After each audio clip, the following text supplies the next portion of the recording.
How you doing, YouTube? Matt Massa Beer Reviews, back with a little bit of a Glasshouse Brewing up in his piece in the form of their Shadow Trick Stout. Yeah, I've heard of these guys, but I've never had anything from them because they all come from the old UKs. Where are these guys? I should know by now. Birmingham, England. This comes courtesy of my boy Adam from Mercy Beers. He sent off a bunch of their beers, and this might be the last one. I think he sent me 3 or 4 of their beers off, and this is the last one I believe I'm diving into. And I'm going to let you in on a little secret. I've really enjoyed what I've had so far. So I'm kind of excited to dive into this. You're talking about a 6% stout, not a big stout. It looks the part of a big stout, but it's not. So we'll see what's what. It's taking a while to pour. That was weird. Must be those weird mouths on those England cans. Yeah, Birmingham, England, 6% Shadow Things, no date in a can. Awesome texture. I've talked about it in the previous ones. And I dig the logo, the whole nine. Got a little bit of a schmutz. Yeah, what does that look like? It looks like a stout on the nose. I mean, what I like my coffee to look like colored head. Maybe a little bit below that, and it's just rich, big, dark kind of body to it. Keep in mind, we're talking about 6% here, not a huge beer. It's good nose.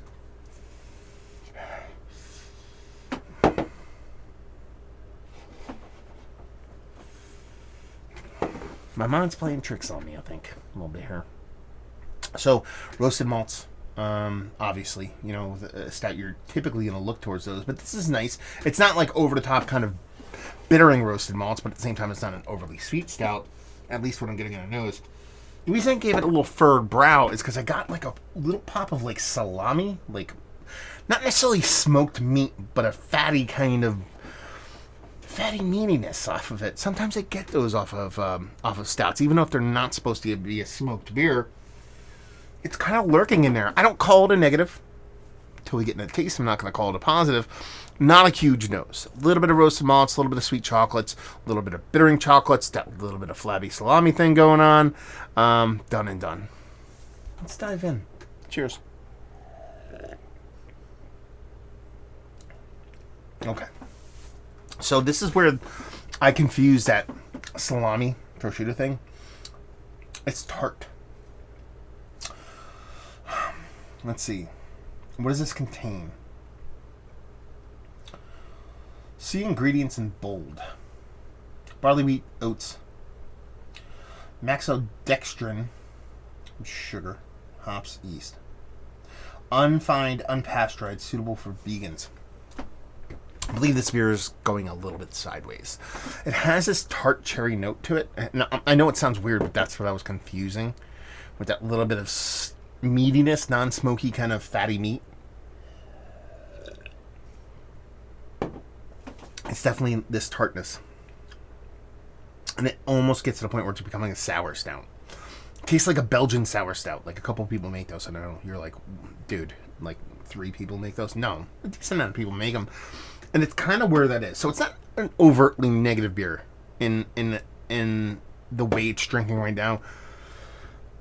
Nothing leads me to believe this is what they're aiming for.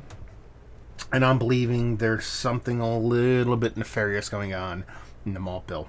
It's like not like a bacteria. It's like almost like a kettle sour kind of thing going on. Regardless, it is shifting towards something I don't think they want to be in this beer, or didn't intend to be in the beer at the beginning when it was originally made. Now, there's no date in the can, so I can't tell you, okay, it's 5 months old, 4 months old, it's starting to turn. But I'm reviewing this on June 6, 2021. So if you guys know the batch of this and how old this is, I'd really like to know. Just because I want to see how old this beer is. So it's really almost an impossible beer to kind of talk about. Not impossible, just hard. Because I don't want to talk about it because I don't think this is what they intended. Now, you could also go with the mindset of, well, it's the beer they made, so you judge them accordingly. But I don't know who these guys are. I don't know if they are girls or they or them, anything in between. I don't know who they are. They could be just starting up, you know what I mean? Trying to make a name for themselves and me to go on YouTube and poop all over them. I don't think it's fair, especially since a lot of their other beers were quite nice and I enjoy them quite a bit. For this one to be a little bit sideways, it's kind of like, okay, I'll give you that one. I have 10 of these and 5 or more go sideways, and it's a trend, not an aberration.